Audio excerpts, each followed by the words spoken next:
pag nagmahal ka, 50-50 lang. 50 sa sarili mo, 50 sa kanya.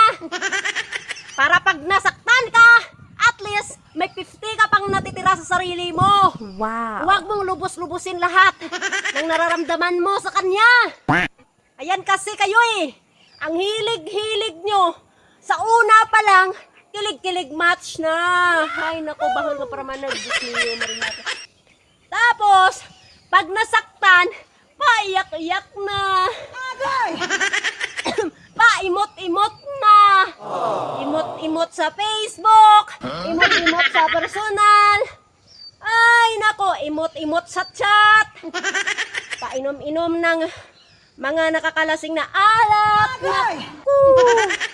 Yan. Hindi kasi marunong magtira sa sarili ng 50%. Nilubos-lubos kasi lahat ang 100%. Tika lang. Isa rin ako doon. Naranasan ko rin yan. Yung nagmahal ako, nako, nilubos-lubos ko lahat, binigay ko lahat, ni 100% ko. Kaya ngayon, lesson learned, natauhan na ako. Kaya kayo, kaya nga sinishare ko sa inyo yung na-experience ko. Para at least, may matutunan naman kayo. Dapat, sa mga bagets dyan, ha? Huwag lubos-lubusin, ha? 50-50 lang.